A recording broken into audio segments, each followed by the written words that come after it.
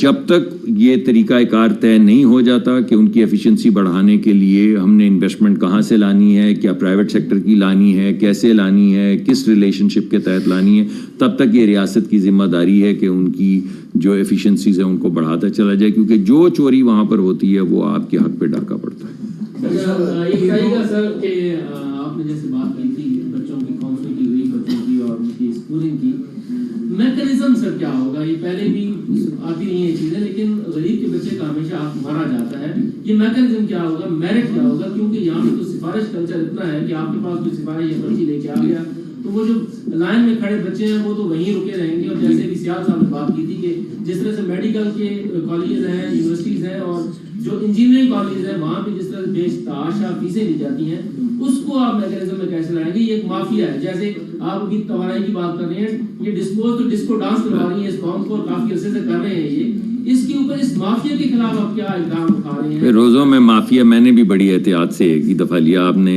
میں تو 20 منٹ بولا، میں نے ایک دفعہ کہا، آپ نے 2 جملوں میں 5 دفعہ کہا۔ یہ مسلم اس کے بارے میں بتائیے کیونکہ لوگ جو ہے وہ پریشان ہیں۔ نہیں یہ تو کیا تھا آپ کا سوال؟ معافی یار، پھر وہیں پہ آتے ہیں کہ بات یہ کہ میں دوبارہ کر رہا ہوں کہ جو یہ کاؤنسلنگ اور آپ نے اسکولنگ کی بات کی ہے،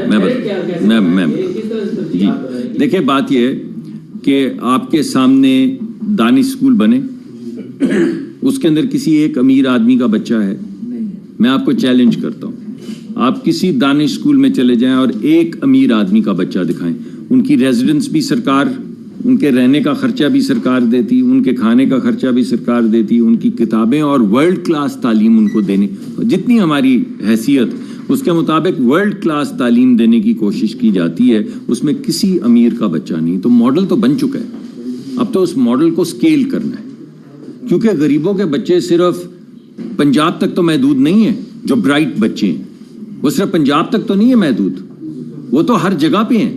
تو اس لیے اسی طریقہ کار کے ذریعے پہلے اس کو بڑھایا جائے گا، اور دوسرا جو معاملہ ہے اس کی تفصیلات ابھی طے ہو رہی ہیں، جیسے ہو جائیں گی میں آپ کے پاس لے جاؤں گا، لیکن آپ نے جو آج ایڈیشن کی ہے وہ بڑی اچھی ہے، یہ میں نے آپ کو جیسے کہا میرے پاس امانت ہے، میں آپ کی لے کر ایک منٹ شاہد اجمل، آپ نے جو کسانوں کو بیج دینے کے حوالے سے بات کی ہے کہ دنیا سے ہم بیج لائے کسانوں سے لیں گے، کیا پاکستان جی ایم او الاؤ کرنے جا رہا ہے؟ نہیں، سارے جینیٹیکلی ماڈیفائڈ نہیں ہیں، میں کیونکہ میرے پاس یہ شعبہ نہیں ہے جی ایم او کا تو میں اس پہ کامنٹ نہیں کر سکتا. ویسے دنیا کے اندر تو جی ایم او ہر جگہ پہ استعمال ہو رہا ہے، یعنی جن جگہوں کے اوپر پانی نہیں ہے انہوں نے واٹر ریزیلینٹ بیج بنا لیے ہیں، جن جگہوں پہ اسٹیپل کی لینتھ کم تھی کاٹن کی وہاں پہ انہوں نے 3 گنا اسٹیپل جی ایم او بنا کے کر دی ہے. جہاں پہ پیداوار وہ جو آپ کبھی امریکہ انگلستان کے وہ بازاروں کی تصویریں دیکھیں تو کیلوں کا سائز دیکھیں اور ان کے انار کا سائز دیکھیں، تو یہ کیسے ہوئے ہیں ساری چیزیں؟ کچھ جینیٹیکلی ماڈیفائڈ ہیں اور کچھ آرگینک فارمنگ کے، ناٹ آرگینک فارمنگ یعنی جو ٹریڈیشنل طریقہ ہے پیوند کاری اور در نسل اس کو بہتر کرنے کا، اس کے ذریعے بنائے گئے.